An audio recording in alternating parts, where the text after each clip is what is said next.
In Pit Lane would like to acknowledge the support of the following sponsors. We thank them for their support of In Pit Lane.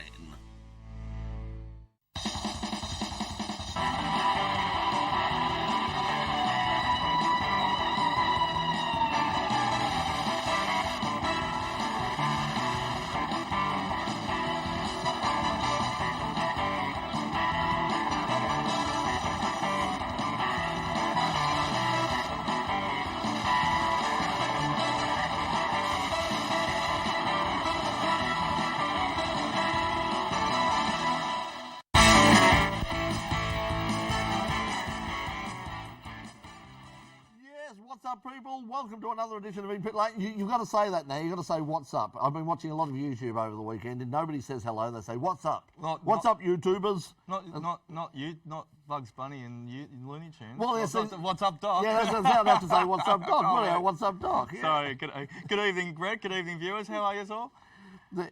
Coming up this weekend, we're by Pat Malone tonight. There was no, because everybody's up at Bathurst. Everybody who's anybody is up at Bathurst this weekend for the big one, the Bathurst 1000, the traditional touring car classic at Mount Panorama. But is it still the great race? We'll be discussing that a little bit later on in the program. We'll be finding out. If you'd like to have your say, if you're watching us live on the In Pit Lane YouTube channel, or via Facebook, you can have your say as well. And also, coming up, we've got coming up at Sandown in a few weeks' time, we've got a great competition coming up. You'll find out more about that later, but you're going to have to go, if you're watching us on Channel 31, a little bit later on, after the show's finished, you're going to have to switch over to the In Pit Lane YouTube channel to enter that competition, because we've got eight passes to give away to historic Sandown coming up later. There you are, you can see the details there. So that's coming up a little bit later on in the program. But didn't Marc Marquez win 8 world championships? Marc Marquez, well, yeah. 8's the lucky number this week. Well, we will find out all about that, because we're going to tell you all about Marc Marquez and Super GT in Germany with the DTM, and a whole lot more with the In Pit Lane Motorsport News.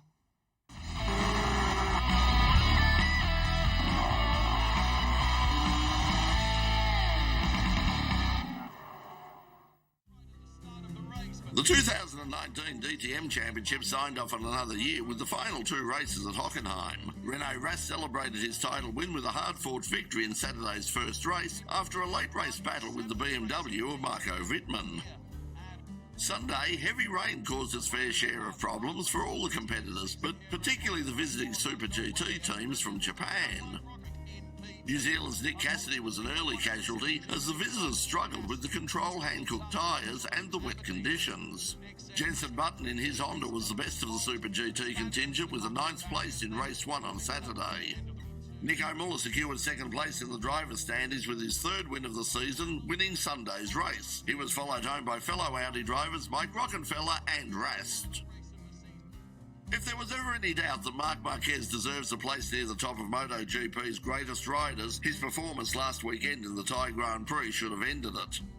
After a heavy crash on Friday, Marquez recovered to not only win the race, but shore up a victory in this year's World Championship. Marquez is now one of only 3 riders to have taken 6 or more Premier Class World Championships, alongside Valentino Rossi's 7 and Giacomo Agostini with 8. He's the most successful Honda rider in the Premier Class with 6 World Championships, moving ahead of Mick Doohan. Marquez now holds the outright Premier Class pole position record of 61 poles. And if that doesn't put you into the Legends League, then I really don't know what else you'd need. Australian driver Oscar Piastri has strengthened his lead in the European Formula Renault Championship after 2 second-place finishes at the penultimate round at Hockenheim. Piastri's main rival for this year's title, Victor Martins, won the weekend's first race, but a spin in Sunday's race relegated him back to 5th place. The Asmarina circuit will host the final round of the series on the last. Yeah, others' misfortune played into my hands, and really happy with 2nd. Some more championship points going to the last round, so pretty happy. Kyle Larson won his first race in over 2 years in NASCAR with a win at the Monster Mile at Dover Speedway last weekend.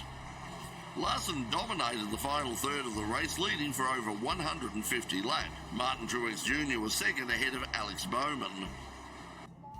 A hometown win to Toyota in the Fuji 6 Hours, the latest round of the World Endurance Championship.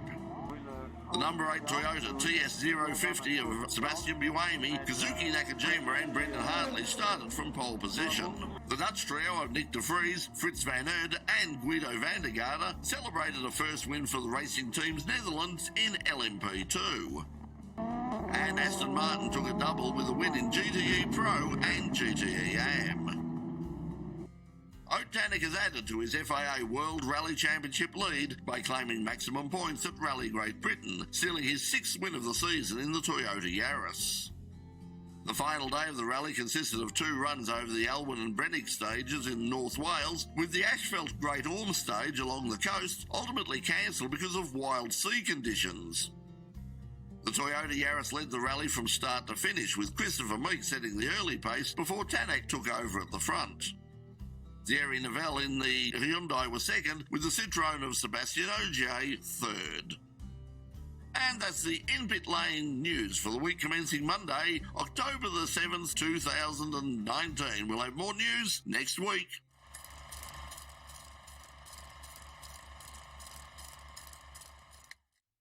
Now, speaking of news, if you're anything like me, I mean, you probably collected the magazine Autosport for many, many years. It was sort of widely regarded as the Bible of international motorsport, the International Motorsport Journal of Record. Well, rumours are flying around at the moment that the Motorsport Network are going to shut down Autosport at the end of this year. And certainly some of the staff, insiders working for the magazine, have said that they've been told that they will be shutting down at the end of the year. The magazine, the brand will continue as an online portal only. So it really does show you how sort of the media is changing right across the board. Print media is effectively well and truly on its way out, and it's things like this that people are coming to. So if you want to jump on board, remember, advertise at inpitlane.com. Now, speaking of advertising, we're going to take a break right now for some sponsorship on Channel 31. When we come back, Doc and I are going to talk for ridiculous amounts of time about the Bathurst 1000. We're also going to catch up with James Hinchcliffe and Alex Roxy. You're watching In Pit Lane. We'll be back right after this break. Okay. Well, there is ridiculous amounts of stuff that goes on in supercars that we can talk about anyway, isn't there? Yeah, there is a ridiculous. I mean, that's a shame. Autosport. I mean, I had literally boxes and boxes and boxes. Well, yeah, no. Actually, changing the subject completely to a different realm. I've got a lot of those, and plus a lot of other magazines that are now being defunct for years as well too, which is a dead set shame. It's just virtually memorabilia these days, unfortunately, isn't it, Chief? I got rid of. I put an ad in. I think it was with Auto Action many years ago, like putting up getting rid of all of my magazines, and someone put it up on eBay. Yep. Someone got the nice. He said, "Oh, I'll come around and pick it up." I said, "What are you picking them up in?" He said, "Oh, I've got my car." And I went, "No." he thought I was joking. He went in. He had to hire tow truck for Mr. Brett Ramsey, please. Had to hire a moving van to get there. There were literally tens of thousands of magazines. And I've been past your place a couple of times and had a frothy, and there's still another. There's still another truckload or two. You haven't seen the garage is absolutely still full of them. I mean, there are probably. But that's the thing these days. Of them. This generation that we're in now, in probably 10, 20 years, I've got a 1 terabyte pad here. Here's all my collection of stuff from over the years. It's not the same. The serious thing about it is the thing about the old-fashioned dead tree technology is that in depending on how it's looked after, in 500 1,000 years' time, that could still be around. Yeah. Whereas, how likely is it that what we're doing tonight on YouTube or Facebook, or even on Channel 31, is going to be around in any sort of way, shape, or form in the next sort of 500 years or something? Slightly ajar, but in the same sort of context. You look at comic books. That's the same as collecting magazines for any sort of fan of what you like in life. Comic books have always been revered as probably the biggest and most expensive one. What's the number one edition of Spider-Man going to be worth in 20, 30 years? It may just not be worth the paper it's written on. Don't, because I'll start crying. I had an original edition of the first edition of the Fantastic Four, and my auntie threw it out because she decided at the age she came out to help out, to clean up around the place, and she found all my comic books and went, well, he's too old for this nonsense, and took them down to the incinerator and burnt the lot of them. she's not your favourite auntie No, anymore. no. It never has been. No, that was the end of that relationship. But anyway, Yeah, I was going to say, she divorced from the family. Hi Noreen, if you're watching. Yeah. But anyway, that's a shame. But it does show how sort of the media is changing completely, and motorsport and the people who like have businesses do have to get on board, because the days of sort of being able to just sort of say, oh yes, I will just put it into the newspaper, into auto action, all that. Auto action is really only it's a passion project by people like Bruce Williams and Mike Imrie and all that, who really desperately want to keep this thing alive. If you're looking into it purely from the point of view of I want to make lots and lots of cash out of it, you're going to be struggling, because the people in this room, who are predominantly sort of under 30, no one buys magazines or newspapers anymore. It's just No, it's a passion for those people who've been in the industry for a long time. Anyway, we'd better get back, because the quicker we get back, the quicker we see our Zar Green, who's our musician for tonight. He'll be joining us a little bit later on, and also the quicker we get to the pub. I can see Pete smiling. Pete's got a very big smiling face, because if we get out early tonight, we can get down to that pub early. Beer o'clock. And that's not a bad idea. Oh, and then the streets aren't blocked off, so we might get there quicker. We'll get there quicker. Okay, so we'll come back on camera 2, are we, Pete? 4, 3. Welcome back to In Pit Lane on Channel 31, Melbourne and Geelong. Now, coming up this weekend is, of course, the annual Bathurst 1000, the great race, as it's been called for so many years. But the thing is it still the great race in light of things like the Bathurst 12-hour, the Australian Grand Prix? Does it still have the very passionate part of our brain and our hearts that it did many, many years ago? We'll be chatting a bit about that later on, but we'll also have a bit of a preview. There's 26 cars, 26 teams on board this year, 2 wildcard entries, including one for Walkinshaw and United Andretti Motorsport, for American stars from the IndyCar scene, James Hinchcliffe and Alexander Rossi. Now, those guys were out and about in Sydney today for the compulsory Let's Have Racing Drivers Melissa Marsupial session, and we asked them, or they were asked, what they thought of this week's Bathurst 1000. I remember watching supercars as a kid. Like, I grew up absolutely loving this series and always wanting to compete in it. So when the opportunity came up for Gold Coast a couple of years back, jumped on it absolutely. And then this one, even more so, because this is the Indy 500 of supercar racing, and this opportunity is so great. Can't thank everybody at Walkinshaw Andretti United enough for this chance, and I certainly hope that we do well enough that it maybe does open some doors for other guys to come over and do it, and hopefully enough people back in the States are watching, and brings a little extra attention to the series. For us, the difference between a supercar and an Indy car, there's quite a few. I mean, obviously going from a single seater to a tin top, closed wheel, back on the wrong side of the car, shifting with your left hand. It's a lot of differences. Obviously, Indy cars are very reliant on the downforce. Supercars not so much, but they still have big horsepower. So what the car requires from a driver is quite a bit different. But Alex and I have had had a chance last week to get in the car, get a little bit of experience. Learning the track now is going to be the hard part. I mean, everybody talks about Bathurst and the challenge that Mount Panorama is for everybody that ever goes there. That's a little more daunting, I think, but we're up to it. We're looking forward to getting out there. It's going to be a challenge learning the circuit for sure. I mean, circuit knowledge is always a huge advantage, and a lot of these guys have been racing supercars for a long time. Obviously, this is our first crack at it, but you got to get your first one out of the way at some point. We've been working on simulators. We've been watching a lot of video. We've been doing everything we can to try to prepare ourselves, but ultimately, you kind of just have to jump in the deep end and get out there and get your first laps. I mean, I've heard the weekend is like one of the best sporting events, I think, in Australia for the entire calendar year, and it's one I've always wanted to come see, even just as a spectator. So the fact that my first time there is going to be in the best seat in the house, I'm pretty excited about that. I've heard it's a bit of a party, and hopefully we can put on a good show for everybody. Fortunate that the team was able to get us some test days near Melbourne prior to coming here, so at least James and I both have some time in the Holden Commodore and have an idea of what the car is like and how different it is from an Indy car. But obviously going to Bathurst and Mount Panorama is a completely different scenario and a whole new challenge, and one that we're going to have to adapt to pretty quickly. It's obviously a big track to learn, one that doesn't forgive mistakes, but also the weather plays a pretty big role. So we have our work cut out for us, but fortunately Walkinshaw Andretti United has been great in terms of getting us up to speed, and we have great teammates that have helped us so far. So we're fairly optimistic with what we can accomplish. Driving a supercar is different, but at the end of the day, I mean, race cars are race cars, right? You're still trying to go around the track as fast as everyone else. And it's just little characteristics to get used to. I think the biggest thing, obviously, is just the weight of the car. You know, in IndyCar, things happen a lot faster. It's a much stiffer car. It's probably half the weight, so the forces, you know, come a lot quicker. Whereas the supercar, you almost, even though you're going 300k an hour, you have to be very patient with it and you know, just realize that things take more time. And the biggest thing I think for James and I to get used to is the braking. You know, you have to change your approach and your technique quite a bit from that standpoint. But fortunately, there's not a lot of braking zones at Bathurst. It's a lot of high-speed corners, so we won't have too big of a disadvantage.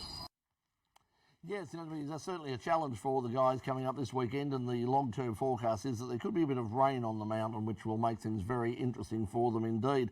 Now, Doc, we were talking about the great race. I remember, like, Bathurst was the big thing. It was the highlight of the year. I'd go out and get the program. I'd sit there all day and I'd go through and I'd have they had the lap chart in there, and it was a really big deal.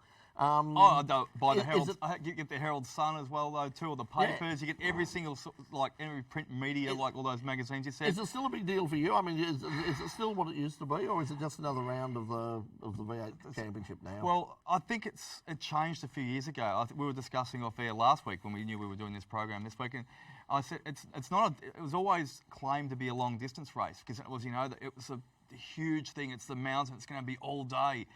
It's a sprint now for the drivers. It's just a full-on sprint massively. So the landscape changed for them many years ago, and I think some of the thrill changed out of that as well, though, too, because there's been years where there's been very little safety cars now. So there's very little accident, which is great for the safety-wise for the players that are in the cars and driving them. But it just took away a little bit of the theatre, and there was always that. Demon image it had if you went to Mountain Panorama, and there was going to be excitement, and there was cars, and there was burnouts, and I think they've changed probably the entertainment side better because it's more orientated towards families now.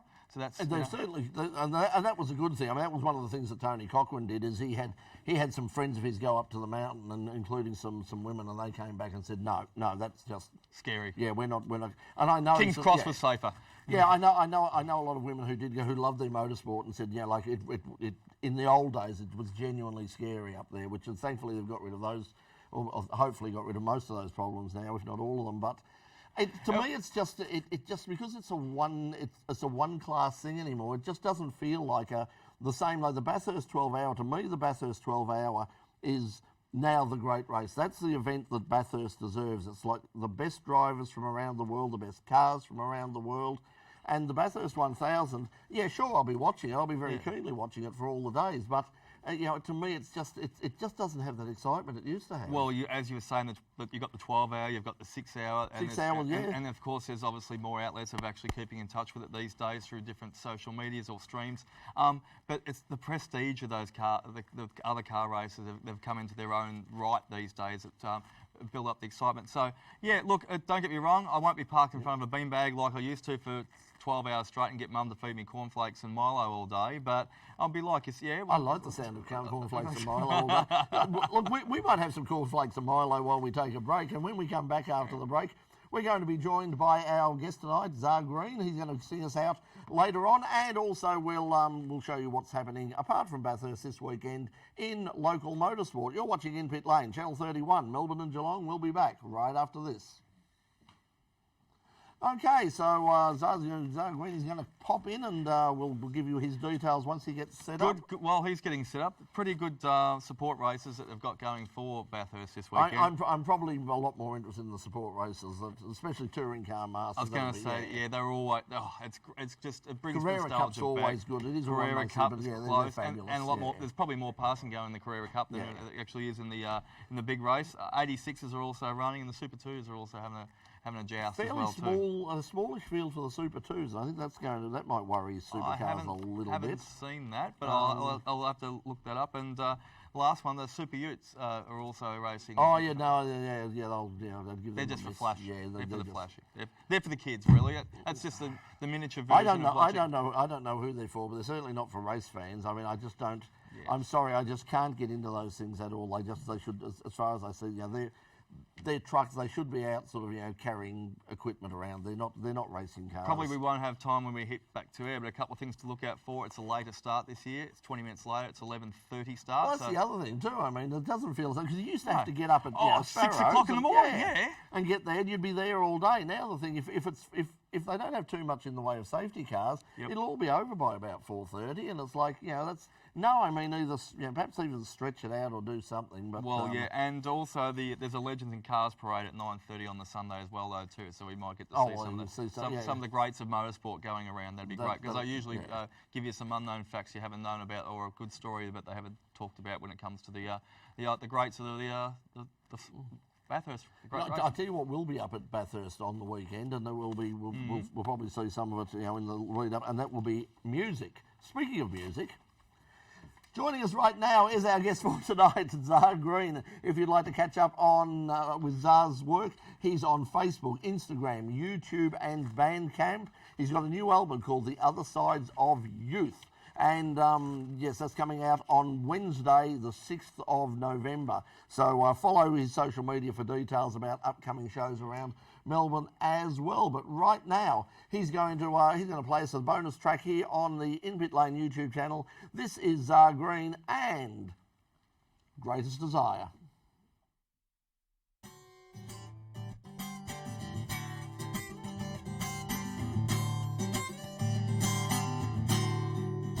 Each week I make myself a mess for you, even though there's 1,000 other fights I could lose, but I never come for the truth. Instead I come to remind myself by humility. I know I should be pulled away, this few funny has been stuck to my mind. The school has got me called insane, but I caution to believe what they find.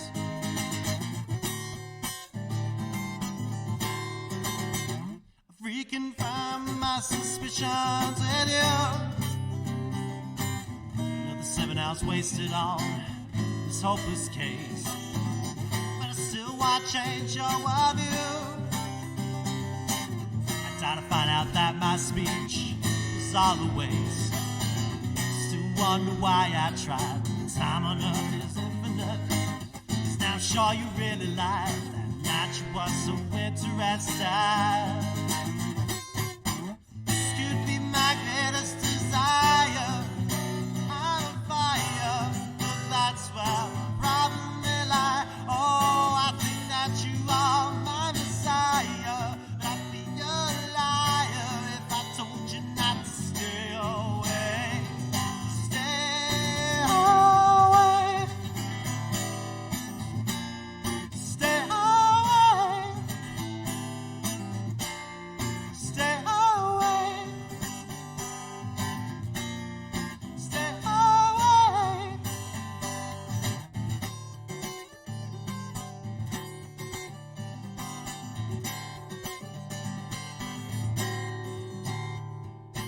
I'm going to make up my mind. Slipped of my identity, just wishing I could fold. But you never know what's killing me inside. Your face looks blank and your eyes don't even notice me. Wish you weren't always in my thoughts. The attachment spell a capital, insisting on my rotten course. You see my branded initial. My greatest desire, I'm on fire, but that's where the problem may lie. Oh, I think that you are my messiah, but I'd be a liar if I told you not to stay away. Stay away. Stay away.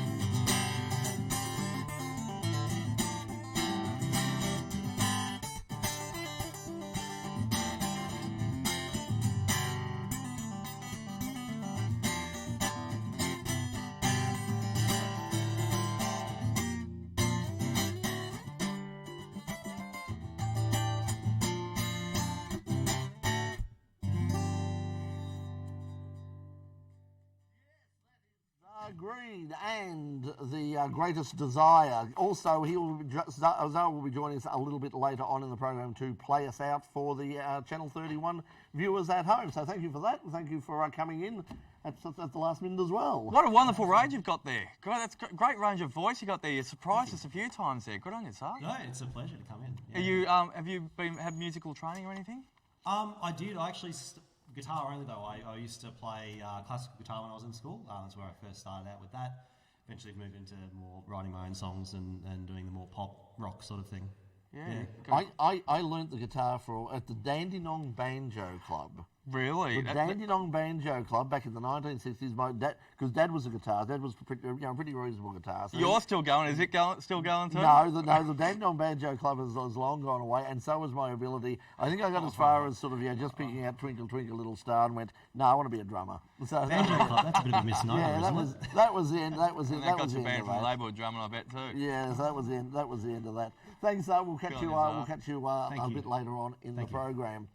We're just about ready to come back with what's on in motorsport because there is some stuff happening locally, including, of course, Motor Classica. And coming up, we'll have a special edition, as we normally do, from Motor Classica. We're heading out there this weekend, this Friday, to get some footage out at Motor Classica, so you'll find out more about that in the break coming up. But also stay tuned because straight after that, we're going to tell you how you can win one of 8 tickets to the historic Sandown meeting, which is coming up in a couple of weeks' time. So, Pete, when we're ready, we'll come back on Channel 31 with the What's On in Motorsport. 5, 4, 3. Sport brought to you by the Motoring Diary, a must-have for all motoring enthusiasts. Coming up this weekend, it's the 10th anniversary of Motor Classica, Australia's biggest classic car show and the Australian International Concours d'Elegance. It's at the historic Royal Exhibition Buildings in Carlton. This year's event pays tribute to Bentley, Elvis, Citroën, Mini, Japanese sports cars and Arbath. The Bathurst Big Bash will be shown live on the big screen, so you won't miss any of the action. There are more than 500 cars and bikes on display, as well as fine food and wine, a motoring cinema, educational displays and more than 100 trade exhibitors. The show opens this Friday and it really is a do-not-miss event for lovers of all things automotive. And if you thought that the mountain was the only place for endurance racing this weekend, you'd be wrong. Wrong, I tell you! There, don't you feel like a fool now? If you go up the Hume Highway to Winton Raceway, you can watch the Alfa Romeo Club's 12-hour regularity relay. The annual Winton Endurance Relay has been an institution on the Victorian calendar for about 40 years. It's real grassroots motorsport at its very best, so if you feel like a drive this weekend, head up to Winton. Also this Sunday, the Pakenham Car Club presents the Victorian Carnacross Championship at the McGregor Road venue in Pakenham. And that's just some of the attractions happening this weekend in local motorsport. Yes, welcome back. Now, if you're watching on, whether you're watching us on YouTube or Facebook or via Channel 31, we've got some great news for you. Coming up at the earlier time this year, in October, is the annual historic Sandown. The supercars have basically gone in and sort of, burgled the traditional November date for the historic Sandown, but it is coming up at the end of the month. It's a great meeting. It's always one of the highlights of the year, and this year also includes races for the HQs. I think there's might even be Excels on as well, and the Australian Sports Sedan Series, the National Series, will be running there as well. So lots and lots of variety. Plus there'll be Formula 5000 in action. The real thing, the actual, the original article, that's coming up in the end of this month. Now, if you would like to win a ticket to the historic Sandown, courtesy of the Victorian Historic Racing Register, we've got 8 to give away. Wherever you're watching, go to the In Pit Lane YouTube channel.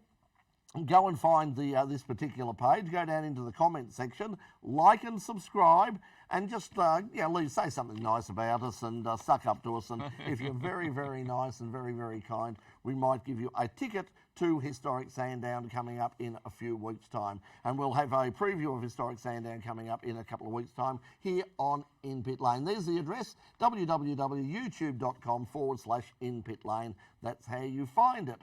Now, as we said, we're Bathurst coming up this weekend, and Well, we've had some comments, I believe, from people about Bathurst and other things. Doc, what do people have to say? We certainly have, Brett, crunching the numbers as well, though, too. Dave Stillwell says a big shout out to all the volunteers at Super Cheap at Bathurst. Any. I mean, this is the thing. I mean, it's like the Australian Grand Prix. It is a 4-day meeting, and those guys don't get paid. They just give up their time, and they'll be up there. Most of those guys will be up there now, or they'll be certainly heading up first thing tomorrow morning. So it's a big week for everybody who goes up there. Huge. So once again, congratulations to all of that, and thank you for all the work that marshals do right across all levels of motorsport. And just all the community up there as a whole, because they get behind it and they support it. Because it is a nice place, Bathurst. I'm not a big fan of Australian country towns. And I do like Bathurst. While we're doing as a town, it's lovely. Exactly. No, it's it was one of the first. It's the biggest regional centre outside Sydney that was formed as a town back many decades ago. You've been reading Wikipedia again, haven't you? No. We've warned you about this. I know. Well, yes, okay. I did remember it, but I didn't knew it years ago. While we're doing shout-outs, though, anyway, as well, though, too, quick shout-out to Thomas Randall, part of the Inpit Lane family, and also Stephen Richards, who was in with us earlier in the year as well, too, as well as Thomas. Steve Richards is competing in his 27th Bathurst 1000 in a row. That's quite a feat. Yeah, sort of defending. Unfortunately, had to split up the team with him and Lounsey, but I mean, this is the one thing you do get at Bathurst. You get a lot of these people back, and I've heard people say, well, why do they keep getting these old guys back? They get them back because they do the job. I mean, they will get the car home. They know the track. They know the conditions. Keep it off the wall. They'll keep it off the wall. And they keep it ticking over, and they need the fuel But economy these days as well, though, too. It is good to see some young guys out there and getting a chance as well. It is 6 rookies, like you were saying, though, too. The Kostekis, Jack Smith. Yeah, that's the other wild card entry. Thomas, our good friend here at the Inpit Lane, and, of course, Rossi and Hinchcliffe as well, though, too. So good luck to it. It's always just an honour to be able to compete in the race for stars. So it's certainly a highlight. That's what Rubens Barrichello told us. I mean, it's on the bucket list. To race at Mount Panorama is definitely on the bucket list. Always has been, but now he's very keen, very adamant as well. Though he wants to do it. So let's before we introduce Zara Green to take us out with some music. Yep. Can give us your tip. I'll give you my tip if you give me yours.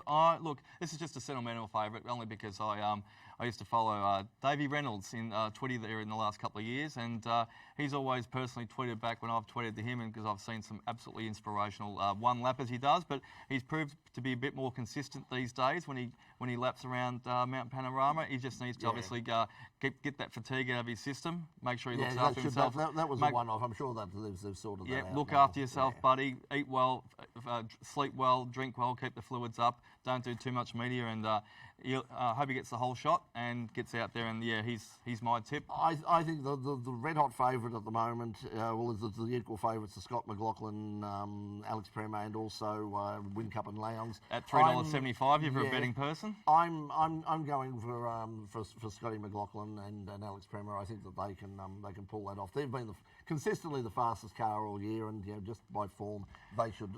Well, he's got that huge buffer of I think it's 597 points, I think, or something like that. So he can afford to just go all out, just absolutely. We've got to go. We're running out because Pete's going crazy. We're running right out of time here on Channel 31. So thanks for joining us. Have an enjoyable Bathurst. We'll be back with all the news from Bathurst, or at least what we're allowed to say next week on the program. But right now to take us out is Zara Green. If you'd like to catch up with what Zara is doing, he's on Facebook, Instagram, YouTube, Bandcamp. He's got an album coming out, Other Sides of Use, on November the 6th. And catch up with him on all his social media. But right now he's taking us out with the pseudo-romantic. Ladies and gentlemen, this is Zara Green. Good night.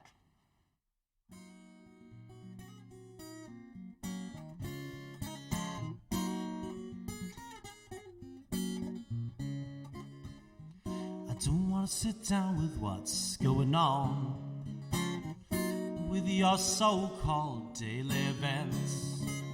But how would I know what's really wrong? My opinions on you'd soon forget. The difference between a stalker and a romantic is if they want to say the 3-letter word. You can't be patient, but you can't be frantic. Juxtaposition was all I ever heard.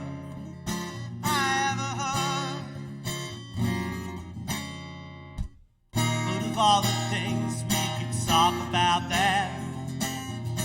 talk about the weather or the government then, but instead we have to talk about how you slip just friends. Please tell me how that works out for you again.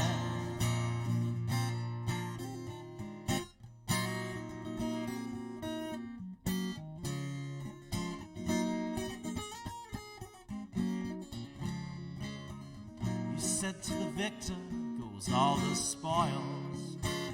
Of course you want to make it sound like World War II. I've just driven the car on the highway of toil.